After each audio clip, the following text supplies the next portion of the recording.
I've been having dreams about a girl on Arrakis. I don't know what it means.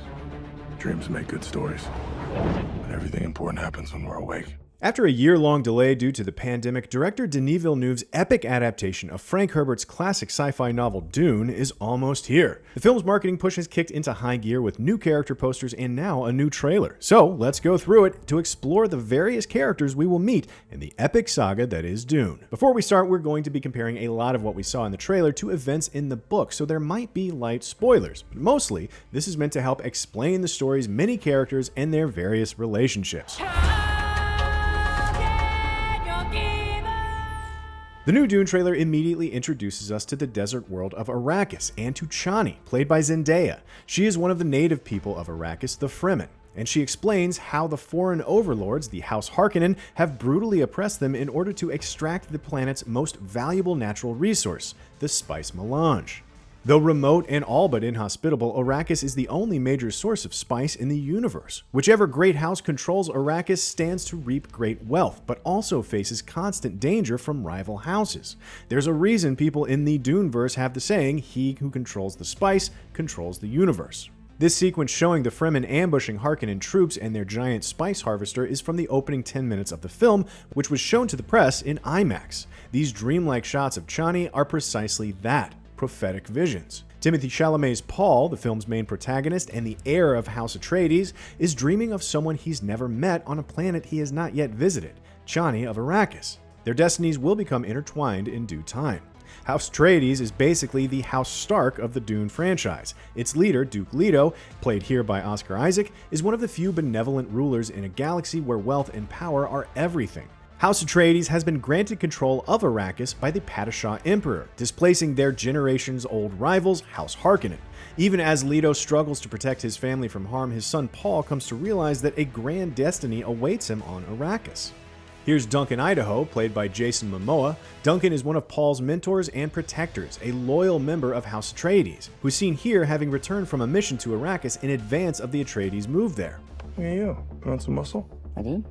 No. His good-natured ribbing of Paul speaks not only to his big brother-type relationship with him, but also that Paul is still just a boy who will one day become a ruler if he can survive until then. This sequence, which is also from the opening 10 minutes, sees the arrival of the Spacing Guild for the ceremonial handover of power over Arrakis to House Atreides. This man is the representative of the Spacing Guild who has arrived with an entire contingent in full pomp and circumstance to present Duke Leto with the Imperial Decree.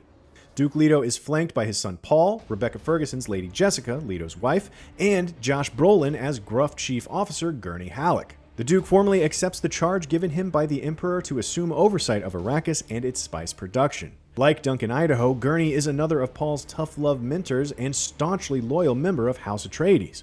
A warrior and musician, Gurney trains Paul in the military arts. While their energy shields offer much protection, a dagger, if wielded precisely and slowly enough, can penetrate it. Hence, knife fighting is a big thing in Dune.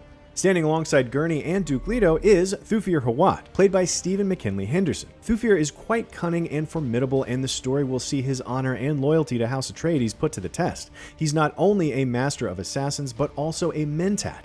In this future era, advanced technology like computers and atomic weapons are strictly forbidden.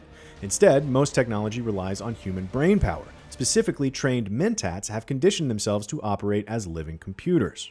Lady Jessica is a member of the Bene Gesserit, an all-female religious order that serves as one of the greatest political forces in the galaxy. Through a combination of mental conditioning and spice consumption, the members of the order have honed their minds and gained superhuman abilities. Their leader, Reverend Mother Gaius Helen Mohiam, is obsessed with using selective breeding to produce an all-powerful Bene Gesserit superhuman called the Kwisatz Haderach. She sent Lady Jessica to be Duke Leto's concubine and produce that daughter, but instead, Jessica bore him a son. This is Sharon Duncan Brewster as Dr. Liet Kynes, the Imperial planetologist studying Arrakis, who also serves as the liaison between the Empire and the Fremen. You'll notice she has the same piercingly blue eyes as the Fremen, a sign of their addiction to the spice. She's the offspring of an off-worlder and a Fremen. Dr. Kynes, it should be noted, was a male character in Frank Herbert's book and the parent of Chani. Here's Dave Bautista as the vicious and wicked man dubbed the Beast Raban, a Harkonnen enforcer infamous for his cruelty toward the Fremen. Here we see Lady Jessica and Paul with Dr. Wellington Yu, played by Chang Chen. Dr. Yu is the court physician for the Atreides, but he's not to be fully trusted. The Atreides are beset by enemies without and within, and we will learn Dr. Yu has very personal reasons for duping the Atreides into trusting him. The Suicide Squad's David Dastmalchian plays Peter de Vries, a sadistic mentat and poison maker in service of the Harkonnens. We get a good look here at Stellan Skarsgård as Baron Vladimir Harkonnen, the vile and ruthless ruler of House Harkonnen and enemy of Duke Leto. In the books, he's so morbidly obese that he needs anti-gravity suspensors for mobility, which you can see in action here. The Harkonnens eventually attack the Atreides on Arrakis, with Paul and his mother Lady Jessica finding themselves in the desert and aligned with the Fremen. Paul and Lady Jessica encounter a sandworm, massive, fast-moving creatures that live under the dunes and can devour giant spice harvester vehicles whole. The sandworms also play a key role in the production of the spice melange. In the books, Paul standing with the Fremen is catapulted when he passes one of their rituals, worm riding. The Fremen come to see in Paul the potential savior their people have been waiting for thousands of years. Paul assumes the Fremen name Muad'Dib and takes as his concubine Chani, the same woman who haunted his dreams before coming to Arrakis. Here we see Paul, his eyes now blue from spice use, standing with Chani and the Fremen. He has become one of them, their messiah. He will lead the Fremen in a massive uprising against the Empire. He sees them as a powerful force for freeing Arrakis from tyranny, even as he recognizes their potential to destabilize the entire galaxy if left unchecked. Paul's future and that of Arrakis may not be what you think it is, but that's for another Dune movie and another trailer breakdown to explore.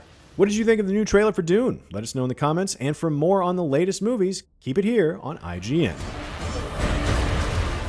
Only together can we stand a chance.